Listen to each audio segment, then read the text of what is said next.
Hi everyone, welcome to our channel. This is Dr. Suraj Chirania, hematologist, hemato-oncologist and bone marrow transplant physician.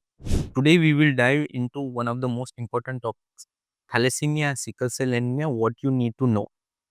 Unlike the iron deficiency and nutritional anemias, this is a different type of anemia. This is usually transmitted in the families. So regular iron and vitamin supplement doesn't work for that.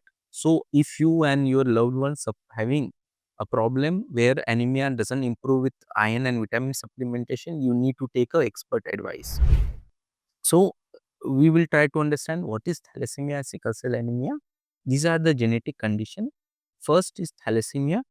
It's a defect in the red cell production or defective production of the same, so that this red blood cell doesn't sustain in the circulation for the long time, even they are produced in the more quantities. So they lead to a symptoms of anemia.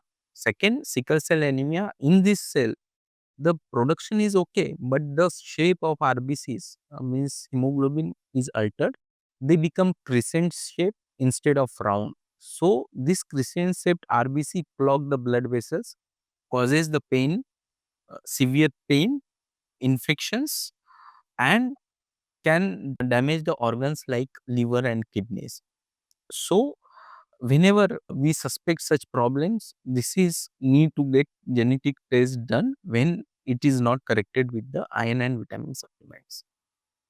So next thing, what are the symptoms of thalassemia and sickle cell anemia? Both of them are anemia, so that the symptoms of anemia are common to them. In addition to that, in thalassemia, there can be a bony deformity, there can be a hormonal imbalance, there can be a organ damage, they can lead to problems like diabetes, infertility, and because of the ions deposition in the respective organs. In sickle cell anemia, there, because this RBC doesn't stay in circulation, they get clogged and causes the damages. So they can lead to symptoms of jaundice. They can cause severe bony pain. They can cause liver and kidney damage, and sometimes they can be reason for the heart attack and brain stroke as well. So then you need to know how it been tested. Whenever any family history of anemia is there, that is long standing, when this anemia is not improved with the vitamin and iron supplements, we need to do a special blood test along with the routine blood test. We called it as a HB electrophoresis, where we can detect this abnormal hemoglobin formation in the blood. It's just a blood test. So once we done the blood test, we just need to go to a specific doctor, hematologist, to know what are the implication of this test.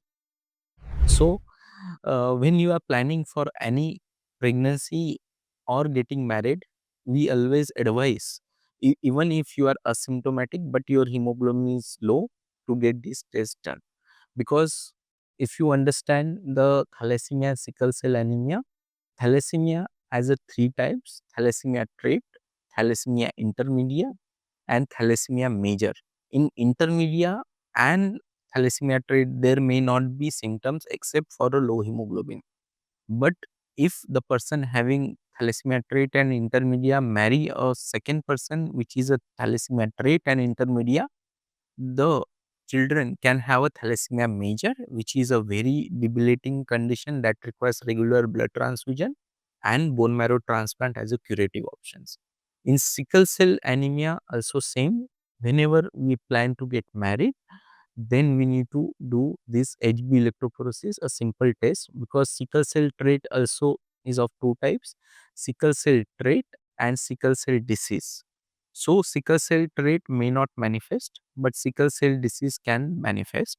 So any person with sickle cell trait get married, the children can born with a sickle cell disease. That is a very debilitating condition. So coming to a treatment part, treatment of thalassemia trait and sickle cell trait doesn't require any intervention most of times, but sickle cell disease and thalassemia major requires a intervention. In thalassemia major, there will be requirement of regular blood transfusion, and bone marrow transplant in early age is only a curative hope. Iron chelating agent usually we give to lower the iron deposition in various organs so that they don't damage your kidneys and liver and heart.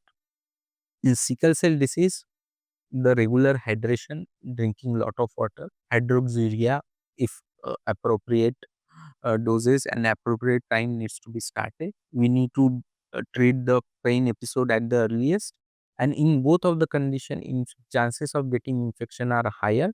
So infection should be detected at early stages and to be treated. So my final takeaway and call to action is, whenever your anemia doesn't improve with the regular treatment, please get the genetic test done uh, with with the consultation of your doctor. And once you are diagnosed with a sickle cell trait, anemia, or thalassemia trait, or thalassemia major, please consult your doctor as early as possible, because when this disease is treated early, the relief is better. You prevent the long term side effects of these diseases, and you can opt for the curative approaches such like bone marrow transplant and gene therapy, which are available in both the conditions. For the next videos, subscribe to our channel and hit on notification button so that you can access our video at the earliest. Thank you.